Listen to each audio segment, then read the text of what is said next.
Fumble through! Fumble through! Fumble through! Fumble through! Fumbling through, fumbling through. Fumbling through, fumbling through. Fumbling through! Greetings and salutations, wonderful people, and welcome to Fumble Through! Fumble through! A podcast that was born from an egg on a mountaintop. We're a group of friends who like to get together each week and pretend that we're cooler than we actually are. It's okay, though, because the way that we roll dice brings us down pretty quickly. So join us as we explore the world of the Pathfinder role-playing game. You can follow us on Fumble Through at Instagram, Facebook, and Twitter, or follow us on our newsletter at fumblethrough.com. Fumble Through! I'm Justin, and I'll be the GM for this session. And joining me in the Fumble Factory are Lindsay. Have you ever thought how unfair it is that giraffes exist in this world, but unicorns don't? I do now. What do you I'm mean? thinking that right now. Well, a unicorn is just a horse with a horn, which is a lot more easier to comprehend than a giraffe. Plenty of horses with horns on. Brett. Hi, Justin. How are you? I'm excellent, thank you. Why are you calling my name out? Well, it's your turn to tell us about what was your day like. I don't get up in the day. I just sleep through the day. No, I had a day. I don't want to talk about my day. And that's why we play role-play game. Luke! Hey, how you going? I'd just like to say that there is no better kind of movie than a movie that's been made in the 80s. Oh, I tried to watch Big Trouble in Little China on the weekend with the kids. Careful. Yeah, be very careful. I couldn't find it. Oh, right. I've got an English DVD. It won't work on your player unless you've got a multi-region Yeah, player. he only likes watching Malaysian versions of... I really wanted to share Big Trouble in Little China with my kids on the weekend. You've seen it though, right? I have. Yeah. I was going to say, yeah. Oh, yeah. But, I think my boys are at an age now where we're going to be doing lightning bolts at each other across the bed. Yeah. Three storms. When we were kids, we watched that movie a lot. A lot. We had that movie on VHS and we watched that movie a lot. That one and Golden Child. And They Live and Blind Fury with Rutger Hauer. To be fair, Blind Fury. What? Did you see Split Second? I think that might have been early 90s. No. What was the one where the guy got... Remo? Remo Above the Law? No, that was Nico Above the Law with Steven Seagal. Remo. I get those two mixed up. Yeah.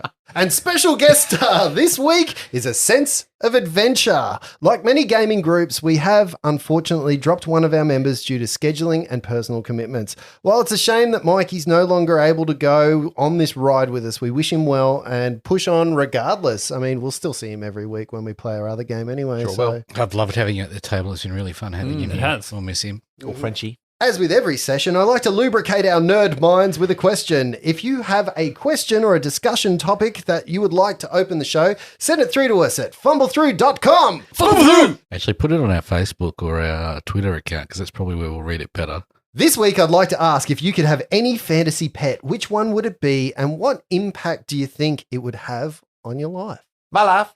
No. I enjoyed that. Oh, no, it's evolved. Anyone? I'm going to go Blink Dog. Oh, a blink dog. Tell us about a blink dog for those people like Luke who don't know what a blink dog is. It's I'm a dog not woke. that teleports a bit, just kind of like Nightcrawler. Who's Nightcrawler? I'm joking. Oh, God. I am joking. It's a problem when you have to say you're joking I just because we triggered could believe Justin. it to be true. My heart. Oh, too close to the bone, mate. Too close. I mean, it's one thing to not have emotion, but you start picking on comic books, we have a problem. I just like the idea of the dog blinking into the neighbor's yard to do its shits and then coming back. Wouldn't that be the worst aspect of a dog? Like, you could never harness that dog. You'd be going for a walk and boom, it's gone. Yeah, but you can still train it, if it sticks around. You train it well. I'd probably go for Snarf from Thundercats. Oh, no. Yeah. Something that I can emotionally abuse and it's okay. I'm not sure that's a fantasy. Like, how is it not a fantasy? I get it. Well, It's I think he's science having fiction. a fantasy. Yeah. I said emotionally abused. Mhm. You need snuffleupagus for that. Oh, man. What about you, Justin? I would love to have a pseudo dragon, like a little tiny dragon that could live in my house. Like, I often kind of think a cat would be a really cool, I have a cat, but a cat would be a really cool pet if it had wings and then it could fly around. But the impact on your life for some of these creatures, the impact of having a cat that already does enough damage to my house that can also fly, That is absolutely insane to me, but how cool would it be? I guess there's a whole swathe of different animals that would be really great to have, but I wanted something small and manageable. I'm not a real pet guy anyway. What about you, Brett? I'd like a night fury. I don't even know what that is. From How I Trained a Dragon. All right. Yeah. Okay. Yeah, I do know what that is. Yeah. How do you think that would impact on your life on a day-to-day Well, I'd basis? get to work quicker. It's true.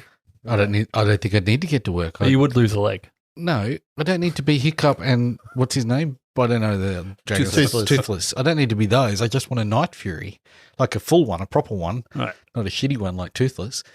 It's broken. Ooh. Are Doesn't you have a saying tail. that wrong though? Isn't it pronounced a night furry? I can get you one of them. I know a guy. So I think I get to work faster. I don't think people would mess with me as much. I have a question. I have a counter question for you. Oh. Why a night fury and not like a Pegasus? Because a Night Fury can shoot things out of its mouth that kill people, and it's dangerous and it's cool and it goes fast, and you can jump off the back of it. It'll save you before you splat on the ground. And have you ever seen one of the 3 awesome movies that have been put out about How to Train Your Dragon? Yeah, I just look in the Dungeons and Dragons world that I live in, the fantasy role playing world. Dragons aren't like that. They have hordes of gold. They kill people without remorse. So you wanted something more like a manticore then, really? Oh, yeah, you're right. I want a real dragon with mounds of gold. I'm How would that surprised. impact your life then? Yeah. I know. I'm surprised no one said Sphinx. Why did you hold your hands in front of your chest as if you have a pair of breasts when They've you got a said beautiful voice, those sphinxes. Excellent. Good job. All right. So last episode, we left the party in somewhat of a conundrum.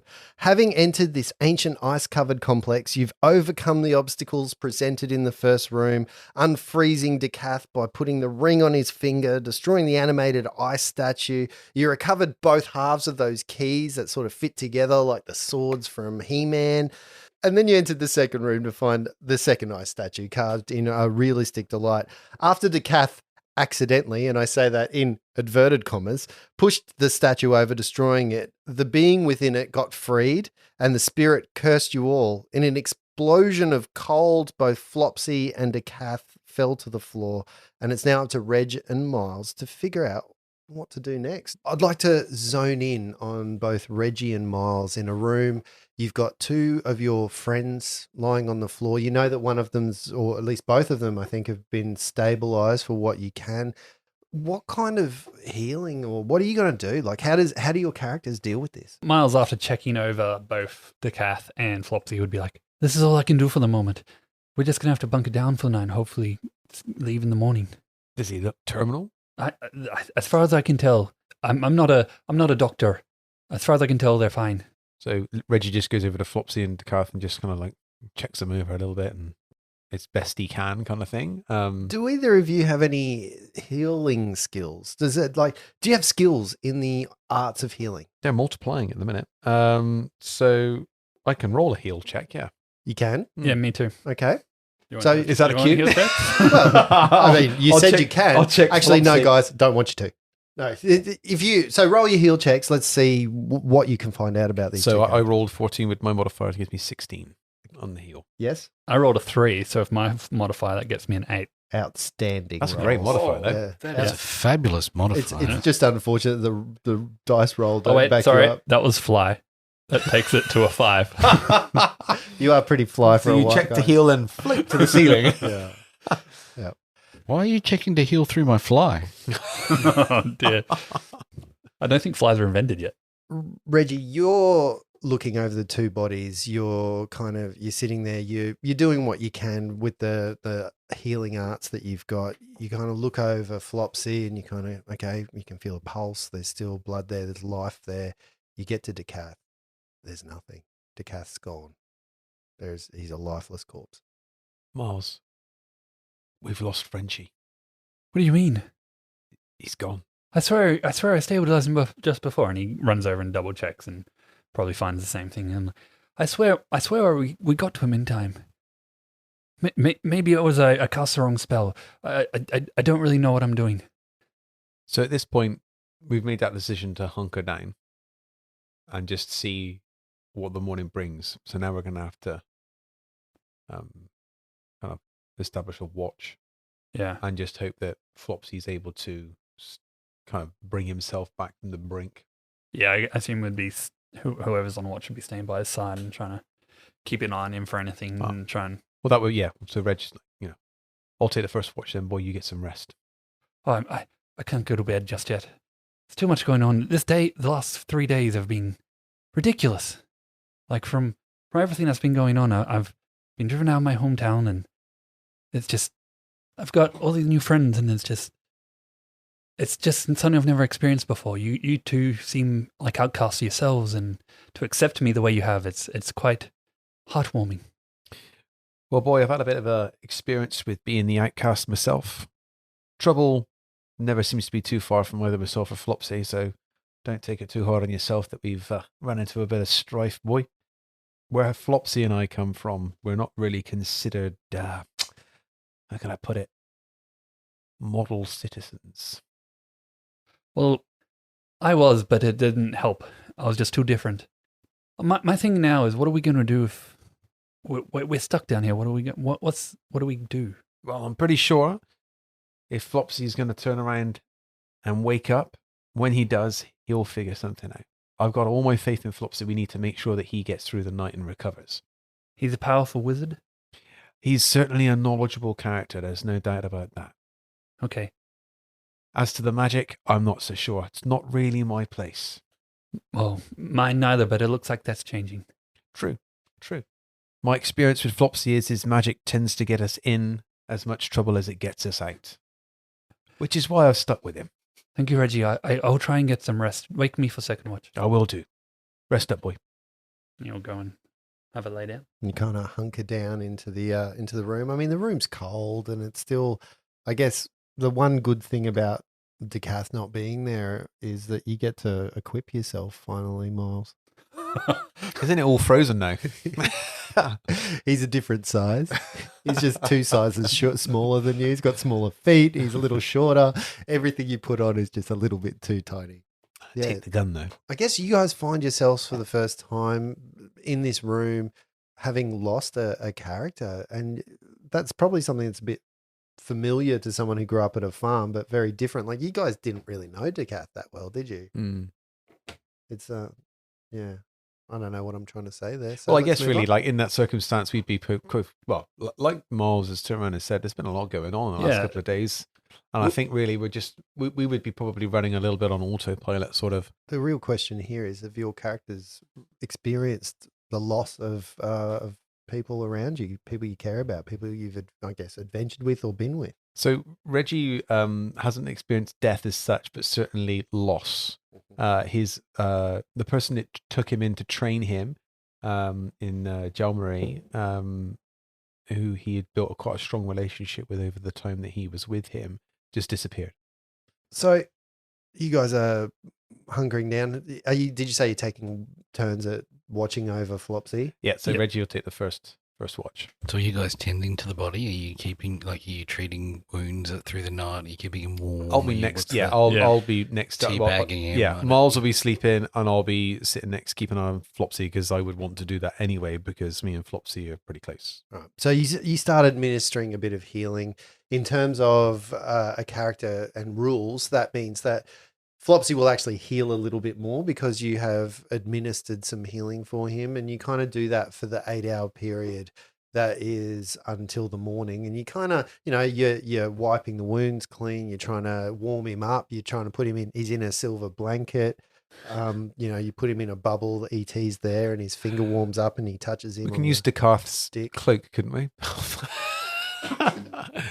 Yeah, I can use Decath's winter. He had a winter cloak, didn't he? Kind of thing that I can. Yeah. Yeah. And I guess you can find things on Decath, and it might be a good time for you, Miles, maybe to grab some stuff. Unfortunately, you would probably have to go through the calf stuff and get, because I don't even have like a backpack or Yep. a bedroll or any of that Yep. kind of stuff. So I would probably go through the calf stuff and unfortunately loot the poor fella. Yeah, and I guess this is a game question, because it is one of those things when a party member dies that you've got to ask yourself, do you bury them with all their stuff? Do you take advantage of some of the equipment that they have? Is there a nice modicum in between that? Because there is that moment where in real life, there are people who have things on them that they obviously want to be buried with, or maybe return to their families. So, what's our feeling on people passing in game and what we do with their equipment? Well, from my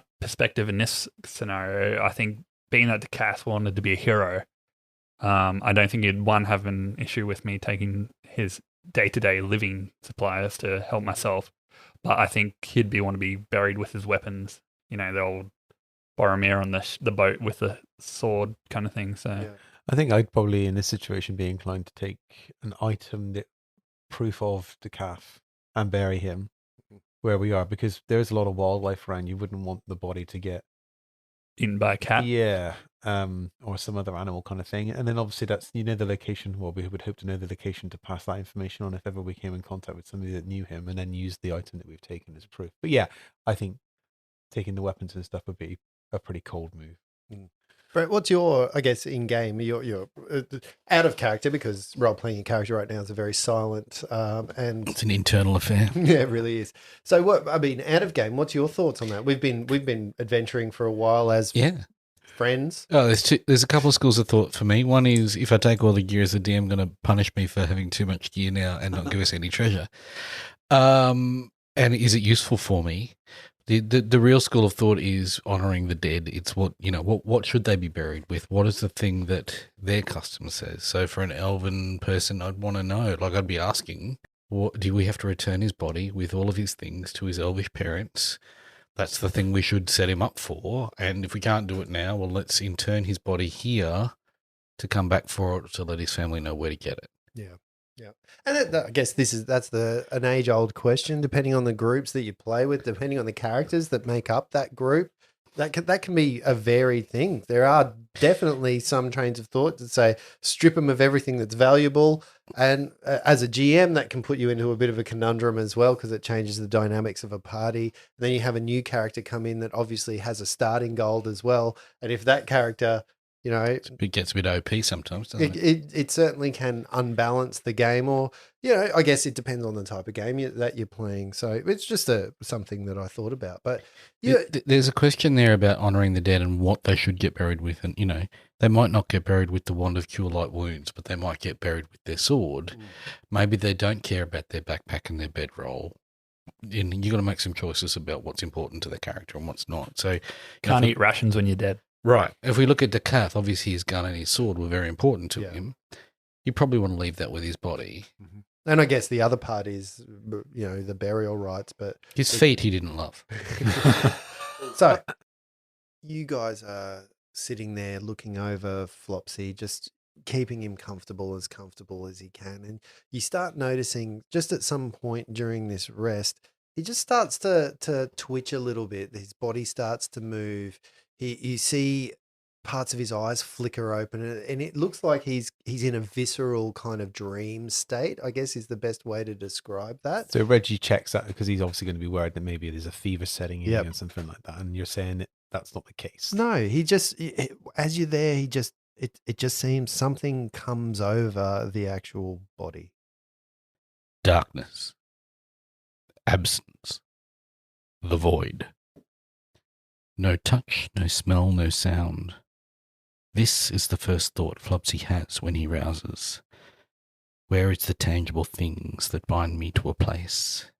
Where is the sodden earth, the frozen mist, the tang of ozone? Where am I?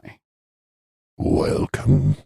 A deep voice, a voice of ages and wisdom and knowing and being, a voice both in front of him and at once out of nothingness. The disorientation of being in the void has gotten to you, I see. As two motes of light slowly manifest, as if from very far away, coming slowly closer, inexorably, certainly, dreadfully. Rise, boy. Kneel before your betters. You are in the very presence of that which is what you aspire to. It is I, Tawil at Umia. The very presence of the key and the gate manifest for all to behold. I am his word, his arm, and by my thought your very presence can be undone. Rise and bask in the presence of power that you one day wish to hold. Flopsy sits, wipes his eyes, and searches for some very familiar thing, an anchor, not for his body, not for his mind or his soul, for without it, his very id seems to be dissipating in the darkness around him. He stares down to see what he is sitting on, and for the first time notices tiny pricks of light peeking through the darkness. Shards, twinkling, icy whiteness that are just enough to focus on to keep his mind and body intact. A gossamer fabric of light holding the darkness at bay. Good. As I have seen, you have the capacity. Just having the strength to hold together in the void is enough to merit my respect. Well done, upstart. Why are you here? Where am I? What do you want? And he says it. He notices a pattern in the sparkles of light. No, not sparkles. Stars. I come to warn you. I've stepped out of the void, watching all things in places and all times, wanting for him to rouse. I hold his power until he returns to resume his rightful place. I have seen what has come and what is to be, and I've bent my will to visit you in this time and place to warn you, step away from this path. My mantle is too great, too powerful for you, and I shall not relinquish it. It is mine, taken from the weakness of he who was before me, and I shall not easily part with this power of the old gods. Heed my warning, Runt. Stop. Turn back. Quest no longer for this power of which is beyond you, for you shall not prevail. You shall not pass the threshold onto the arms of the old ones. The motes of light reach closer, menacingly, and as they approach, long tentacles can be seen behind them. And behind that, more motes woven together with tentacles. A tapestry of dark, writhing, slithering appendages with iridescent orbs pulsing at the end of each of them. This large manifestation all sits outside the shards of light that Flopsy is placed upon. Tentacles probing, but not able to penetrate that curtain of stars that holds Flopsy aloft. Yog-Sothoth knows the gate. Yog-Sothoth is the gate. Yog-Sothoth is the key and the guardian of the gate. Past, present, future. All are one in Yog-Sothoth. He knows where the old ones broke through of old, and where they shall break through again. He knows where they have trod Earth's fields, and where they still tread them, and why no one can behold them as they tread. I am he, and he is I, until his return. Step off, and follow no more, lest we wipe your very existence from this place and time, and all others. Is this the void? And as he searches and probes, his mind notices a silhouette in the darkness in front of the tangle in front of him. A man, old, wizened, but still hale and strong, an arm outstretched seeking the light in front of him. The silhouette of a horned helm on his head and a whip trailing from his belt, stretching, searching, grasping for the light. Enough! I tire of this. You have been warned. Heed my words and seek me no longer. Turn your back on Yog-Sothoth. For should the day come to pass where we stand as equals, and the weft and warp of his tapestry, his presence shall be made known, and this world and all others shall bend to his will or be disturbed. Turn back, or I shall be forced to destroy you. None shall rouse the father of Cthulhu, and Hastur, and Vormir. His power is mine, and I shall not share it with another. And at that moment, the shards of light that Flopsy is sitting on all flare into a luminescent canopy, blinding him and knocking him prone. And then nothing. Darkness. Absence. The void. So you see Flopsy kind of writhe, stop. He sits there. You've been administering healing for most of the night. You've been tending his wounds, making sure that he's comfortable. Both of you have been doing a really good job of that, but mostly Reggie. I guess Reggie's got a connection with Flopsy that's a bit more. And then all of a sudden, his eyes kind of flicker and open. What? Get away! No! Ouch! Flopsy. Miles, he's awake. Are you okay, Flopsy? Well, it's all relative, I guess. I'm better than I was 5 minutes ago, but not so good as I was a day ago, I guess. You've been out for a night. 24 hours. Pretty much, yeah. You had his word there for a minute. Well, it still hurts quite a bit. What happened? Well, when the statue got smashed, some weird thing said we were cursed, and then from where I was standing, it looked like it almost exploded in a puff of ice. It caught you and Dekath. Right, so we just need to rest up and heal, and then the four of us can get on our way. Flopsy, we lost Dekath. How did you lose him? He was around here yesterday. No, Flopsy. He's dead. What do you mean dead? He's right there. He's dead. But surely we could heal him up or something. We tried. I tried. My pals just, they seemed to help you, but they didn't seem to help But he Dekath. can't. No. Father always at the temple would be able to bring people back. There was always healings that could get administered. This is just a bit beyond us, Flopsy.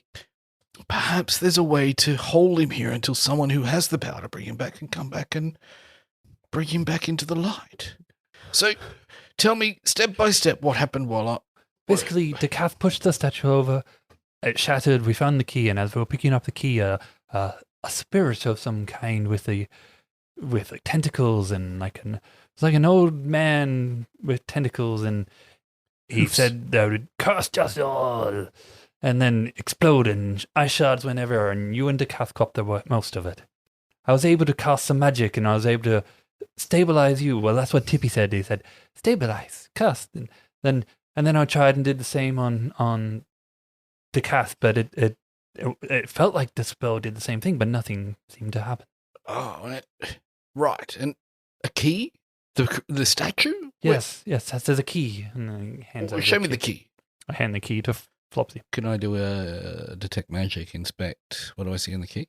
Just looks like a normal key. Any Key for a door? inscriptions? No inscriptions, no nothing.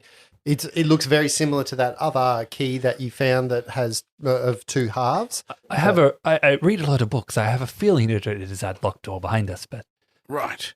Give me some moments to gather my thoughts. I've had quite the ordeal. And Flopsy's going to investigate the pieces of the statue. Did it explode like a huge shard of, like, it's in bits? There's no way to gather any more information out of it? The statue hit the floor and just broke into pieces. So imagine like pushing over a stone statue, even though it's made of ice, or well, an ice statue. by pushing over an ice sculpture. Yeah, that's right. It had just hit the floor and just Totally little bits. I can't read any of the inscriptions or anything, or No. come back to that. No, Okay. the whole thing is kind of destroyed. And even after, being away, the dissipation of the spirit that was contained within has kind of made it melty and, Yep. it's kind of dissipated. I'm going to just have a look around the room and do a little search and see what I can see. Think what I can think, and then I'll come back to you. Maybe I should try healing Dekath again. It did work on you, I swear. Give it a go, boy. So he's going to go up to Dekath, and he's going to get his hands ready, and he's going to kind of rub them together and go, Tippy, help me cast another spell. And he's going to lay his hands on one on Dekath's head and one on his chest. Like, can Tippy help me? And he's going to concentrate really hard. Light. And the body lights up. With the explosion of light in the room. Yes, thank you. That makes it much better to see. What are you doing over there? I was just trying to heal him, and didn't seem to work. As you kind of, over Dekath's body, you can see that the frost that touched his finger, I guess where the frost actually hit him, is starting to spread. And you didn't notice it throughout the night, but you can see that cold is starting to move throughout his entire body. It emanates from the point where he would have touched the statue. The infusion of magic that you've just done and the light that shines through starts to actually push out a fog that emanates straight from his body, bubbling, roiling around him. Soon the fog kind of obscures all the vision in the room. It fills up the entire room with a light, an eerie light that comes from there, and it fills this very sanctuary. With a loud crack, the mist pauses, and it almost goes deathly still, and then reverses direction. It sucks back in. And as you see it kind of moving and sucking back into a single spot, the mist retreats, revealing a frozen statue of Dekath, now standing exactly where that old statue was, his arm outstretched, his fingers splayed, and the look of horror on his face as he gazes at his own hand in much the way that the old statue looked like that. Almost surrounding the statue like a spirit around the ice sculpture. You once again see that spirit This time, a very different demeanor over his body. Still that half-orc kind of sharp teeth, the tentacles that come out from his midsection, the eyeballs around the thighs, the tail with a bit of a mouth or a chomping maw at the end of it is sitting there. But his face this time is replaced by an almost serenity. And he says to you, you freed me, even after your friend. He made a sacrifice. And with that, he smiles a gentle smile. My thanks, but also my commiserations. I am sorry for your loss of your friend, but I thank you. You seem to have rescued me from a fate that was worse than death. Who are you? My name is Odanbir Zodbin, and I was sent to this place by my master. That was many, many years ago. What year is it? It is year 4711. Odambia, Yes. is our friend dead? I do not feel a presence within this statue. I do not think he is trapped in there. I think he's gone. I think his spirit has been freed, but he is replaced. Me, sitting on here. 4711. I have been here for over 2,000 years. This is my life. Everybody I know is gone. Odambia, where is this place? This place here. My master sent me here, my master Ralzeros. He claimed that Beldren had stolen something very important. He believed that one of Beldren's servants, Shakar, might be better off out of the picture, and he sent me here to take care of it. I failed. I was captured, and this is where I am. Ralzeros. He now lives with his treasures in the building made of stone as black as night, and I stay here as a statue, as a spirit.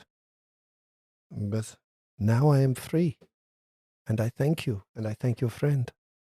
I cannot do much for him, but I can do this for you. He waves his hand, and you see his spirit kind of fade out a little bit. He looks at each of you, and you feel some kind of a chill, a tingle, and each of you are rewarded with an aid spell. The spell of aid. You've got AIDS. You knew I was going there. Yeah, all right. Yeah. You just good. What does an aid spell do, Luke? It gives you an immunodeficiency. You feel a blessing come over you. The blessing itself bolsters you, and you see your own wounds knitting together as they heal. You see yourself mending. You watch Flopsy sort of start coming together. The bruises, the battle scars that all of you share start knitting together, and you start increasing in your health.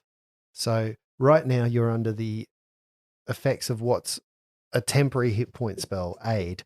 So you get to roll a d8. 4. 8. 2. And you get to add 7 to that number. So you get to add those, and that's how many hit points 15. you now have above your maximum. So add those to the dice roll plus the 7, add that to your total hit points, and you feel like that, as well as a bit of a bolster for your own morale, a bolster that will actually help you. You get a +1 on attack rolls as long as you were within this complex, and you also get a +1 of saves versus fear. Holy bejeebus. Just let me get this right. Flopsy's on 1 hit point. Mhm. He's got a maximum of 6 hit points. Yep. This spell goes off. Yep. And right now, he's on 9 hit points because he got 15 more hit points. No, He got healed first, and then he got 15 he more got hit points. healed, and so he's Yeah. on 21 hit points. Yes. Yep. Yes. He's on like So you're the frontline fighter now. Yeah. You're 3 Beast. times his normal hit points. Beefcake. Yeah. Got swole. Even your tail's flopping around a bit. Yeah, it now works. Yeah. We get the sense that the +1 morale bonus exists in the area that we're in, and we get that same sense within temporary hit points. Yeah, as well. yeah. So as long as you feel like it might be tied to this complex, to this sense, there's a sense of revenge, I guess, that comes with it. That Adambia was sent here by his master to complete a job. He never completed it. He wants revenge. He's bolstered you guys and given you a bit more oomph and power to try and complete the job that he doesn't. And as he kind of disappears, he says, "Seek revenge. Wait, I've got a question. Goodbye. No. Oh, no. I was gonna say, if you wanted Beldrin's prize, it's Tippy. That's what it wrote out on the cage. It said Beldrin's It prize. did, yes, but He didn't obviously look very hard, did he? he could have just told us a little bit more about the landscape, perhaps what that house was, where we are. Let's not look a gift ghost in the mouth. He did just heal us and give us a shitload of extra hit points. And True. Does a morale bonus stack with a racial bonus? Yes. Yep. Just thought I'd double check that. I didn't Stacks wanna That's a make rule that you Yes, should know. I know. I didn't want to make an assumption. That was all. Like I Stacks said, I with read everything. these things. They don't. It's They all- don't stay. It's So- all about bonus today with Reggie, isn't it? It is, That's eh? all he did to Flopsy. Yep. So I guess the three of you are in this room. You now you're fully healed. You've got extra hit points. You feel a little more capable of moving forwards. I guess the one question that you've got is what do you just watched one of your friends turn into an ice statue? How are you going to deal with that? Didn't know him that well. I'm joking. I'm joking. He's Hate the calm, French. easy go. Flopsy will mark this place. He will come back. He will. This is a quest that must be completed. Then there is a way to release Decath, perhaps into eternal rest, or perhaps bring him back. I don't know, but there is an exploration here. Side quest. With that in mind, was there anything when Yeah. we searched the body? Miles is going to take the rapier Mm-hmm. that he had taken off him earlier when you were trying to heal him, and he's going to go, Reggie, will you help me kind of like implant this in the ground in front of him, and we can hang his gun on it as like as a grave marker. Even though his statue is here, we can have his weapon in front of him in case he ever needs it again. Sounds like a good idea. Mighty respectful. Can Reggie look through the belongings that are there, and is there anything that I can find that I think would be kind of like proof of the calf? Mm. And just like if we come across the family or something like that, or something that knows him, we say like, "Oh, he's here, and here's the proof that we've met him," kind of thing. Does that make Mhm. sense? Yep. Like a crest or a family crest or something, Yeah. something like that. So as you're going through his backpack, you kind of rifle through, and you do feel like you do find like a family crest Yep. that's in there. So there's like a little, I guess, like a book with some personal details that has a family crest. I can inside. put that within my belongings. And I guess filled with a bit of renewed vigor after losing one of your teammates, being reduced in size as a group. What are you going to do? I guess this is both bolstered and saddened you at the same time. It's been a pretty traumatic. So what's the next steps? Backwards. Well, this certainly puts Reggie in a bit of a position because now he truly is, like, for the most part, the frontline fighter. I do punch things. Yes, you punch things. Yes, you do. Yes, you do. But your value is more at the back.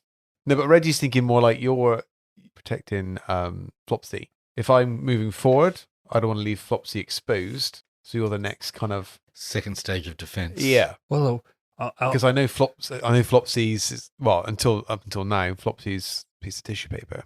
Hey. Well, we all are really, but even more so with Flopsy. I haven't tried casting any spells from a distance yet. It's all been hands-on touch. I don't know if I can do that or... You got the touch. So I guess right now you kind of grab yourselves, you bolster on. Are you heading through the door? Which door? Yes, there's a key and a door that we have not explored. There's also that fountain back there that made everything icy. I was going to go back and have a look and see if there was anything for Decath, but that seems to be moot now. Let's move on, shall we? Let's do this. Let's go through I'm the door. feeling great. All right. So Juiced up. who's actually going to be opening the door? Who's got the key? Who's got the secret? I think I had the key, didn't I? You say that with the certainty that's convinced me, Yeah. Lindsay. I've just woken up and it feels like my pack had been rifled through overnight. Oh, yeah. Well, I've got all this other stuff now from the cast pack, and he's got books and paper, and because I don't have any bedroll or sleeping Yes, equipment. good so- idea. Take his bedrolls. He would appreciate someone getting good use out of his Yes. things. He's got some rations in there, I think, too. Get Yeah, yourself it's a bite to eat. bit weird elvish stuff, but it'll do. Who's got the key and who's going through the door first? I've got the key. So you're opening the door? Sure. Let's open the door. Yep. Trap goes off. Dead. You're all dead. Sorry. Game over. Okay, let's roll up. Well, thank you for listening to the podcast. It's been lovely for So you approach the door. The door still emanates with cold. As you take the key out and get closer to the door, you actually see the frost of the door dissipate the closer you get with the key. As you put the key closer, imagine like a wall of ice that just kind of recedes from the Like hitting keyhole. the demist button on your windscreen. Yeah, almost. That's right. So you demystify the door. The key goes straight into the door. You open it, click, and the door swings open, revealing a corridor that runs down. At the very end of this corridor, it's about 30 foot long. You can see another ornate door. You can also see that about 5 foot before that, there's a corridors that intersect into a T section. So you can walk up, you can go straight ahead if you would like into that door, or you could go left, or you could go right. But the main thing that you see right ahead of you is this door that stands right in front. Just to get a bigger picture of the area we're in, is this stone iced over or is it carved from the ice? It's stone iced over. So this is a complex that's obviously been here, but it looks like the permafrost is kind of a feature of it, if you will. Okay. Onwards, gentlemen, to the crossroads and see what you should see. All right, so you move the 20 foot up to the crossroads. You've got a T intersection, left, right, and you go ahead. Again, the question of light. So who's got light on them? Who can see in the dark? Dark vision. Dark vision. One character's got dark vision. Two characters don't. So I reach up and touch Tippy, and Tippy goes, light cast, and starts glowing. Yep. Definitely. So you've got some light coming from Tippy as it's been cast from him. You can either go forwards through a very ornate door, or you can go left and right. Both of those corridors end and seem to curve around. Where do we go, Flopsy? We walk through the door in front of us. All right, let's do this. You walk up to the door. Who's going to open it? Who's the person? What's the marching order right now? Reggie's at the front. Mm-hmm. Flopsy's taking up the rear, so I'm in the middle. Okay, excellent. So, Reggie, you going to open the door? Sure. Yeah, the door's just a giant stone. It's featureless almost. Now, when you say giant, well, for Reggie, it's Excuse me, sir. let's just be clear. I would not have opened the door if it was a giant door. Reginald, perhaps check if there is any untoward devices attached to those doors that might explode on you. Sure, because that's the kind of thing I can do, right? Can I make a perception check on that? On the door? Yeah, does anything look dodgy? Search it over? Sure, roll your dice. 16? Fair enough. You start searching the door. You don't find any signs of anything other than a door in front of you. No signs of a door? No, anything. Did I say that? It was here just a minute ago. There's no door. Will save? Your perception check failed so bad the door's gone. I'm blind. Yeah. Flopsy comes, turns you around. Does it feel like I give it a little testing shove? Does it feel like I can actually move it open? Yeah, you don't find anything other than the door as a normal door. Yeah, you can shove it open if you like. Let's open it up then. You open the door. The room opens up into a musty space with a vaulted ceiling. This narrow room, which would be roughly about 15 to 20 foot wide, is lined with bookcases. 2 reading tables sit in the very middle of the room, and an armoire stands at the far end next to a 4-armed, human-sized clockwork contraption that stands on 3 legs. It would seem the adventure is over. I am done. Goodbye, gentlemen. This is where I shall stop. Look at this. It's magnificent. Books everywhere. Let's read and read and read. I do like books.